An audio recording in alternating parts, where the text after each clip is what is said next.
America के बाद अब कनाडा में भारतीयों के लिए मुसीबत बढ़ गई है। जो अब वहाँ पर भारत से रहने गए हैं, जो काम करने गए हैं या पढ़ाई करने गए हैं, जो वहाँ पर रह रहे हैं काफ़ी सालों से, अब उनके लिए मुसीबत बढ़ गई है। एक और प्रॉब्लम आ गई है क्योंकि कनाडा ने अपने वीज़ा के रूल्स बदल दिए हैं, जिससे भारतीयों पर काफ़ी ज़्यादा असर पड़ने वाला है और कनाडा में सबसे ज़्यादा प्रतिशत जो है वो भारतीय ही हैं। तो ऐसे में चलिए जानते हैं क्या प्रभाव पड़ेगा वहाँ पर रह रहे इंडियंस पर, और इसका क्यों पड़ेगा प्रभाव और इसका क्या सोल्यूशन होने वाला है और ऐसा क्यों किया गया है, इस वीडियो में जानते हैं।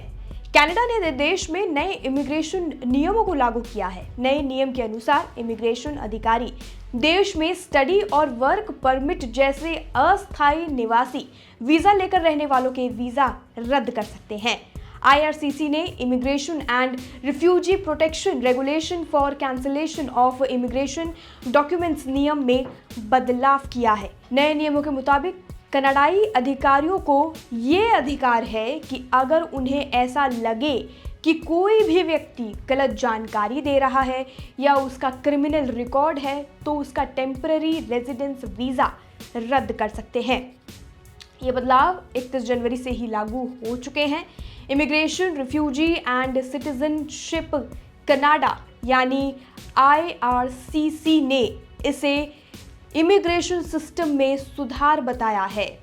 ये नियम क्या है, ये समझ लेते हैं। इस बदलाव का असर उन सभी विदेशी नागरिकों पर पड़ेगा जो वहाँ पढ़ाई करने, काम करने या अस्थायी निवास के लिए कनाडा गए हैं। नियमों में ये भी जानकारी दी गई है कि अगर किसी का स्थायी निवास भी बन जाता है या उसकी मौत भी हो जाती है, तब भी अधिकारियों के पास ये परमिट रद्द करने का अधिकार होगा। स्टडी वीज़ा या वर्क परमिट तब भी रद्द किया जा सकता है जब सीमा अधिकारी को इस बात का संदेह हो कि कोई व्यक्ति अपने प्रवास की अवधि खत्म होने के बाद कनाडा नहीं छोड़ेगा। जाहिर तौर पर नए नियम भारत से कनाडा जाने वाले छात्रों और कर्मचारियों पर गहरा असर डाल सकते हैं। कनाडा ने ये फैसला क्यों लिया है, ये समझ लेते हैं। कनाडा जाने के लिए हर साल हजारों की तादाद में इंडियंस वीज़ा अप्लाई करते हैं।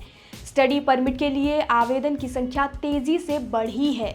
वहीं कनाडा की कोशिश है कि अस्थायी निवासी वीज़ा की शर्तों का कड़ाई से पालन किया जाए। ऐसे में ये कदम उठाया गया। कनाडा सरकार ने दलील दी है कि उन्होंने सीमा सुरक्षा को बढ़ाने के लिए ये कदम उठाया है। वहीं स्टडी परमिट के दुरुपयोग पर लगाम लगाने के लिए ये निर्णय लिया गया है। बता दें कि कनाडा में इस वक्त 4.27 लाख इंडियन स्टूडेंट्स वहां पर पढ़ते हैं। पिछले साल जनवरी से जुलाई महीने के बीच 3.60 लाख भारतीयों को विजिटर वीज़ा जारी किया गया था। ऐसे में कनाडा सरकार का ये कदम उठाना शायद जाहिर है। वो अपनी पॉपुलेशन को लेकर भी काफ़ी ज़्यादा अब स्ट्रिक्ट हो गए हैं, जिसके चलते ये फैसला लिया गया है। अब ये देखना होगा कि अगर ऐसा होता है, हालांकि हो ही गया है, लेकिन अगर एक्शन लिया जाता है तब इंडियंस के साथ वहाँ क्या सलूक किया जाएगा और ये कितने दिनों का प्रोसेस है, कितने दिन में इंडियंस को वापस भेज दिया जाएगा, उनका वीज़ा रद्द किया जाएगा, ये क्या है जब आगे के समय में पता चलेगा, जब किसी इंडियन पर ये लागू होगा। बाकी जानकारी के लिए और अपडेट के लिए जुड़े रहिए और देखते रहिए लोकमत हिंदी।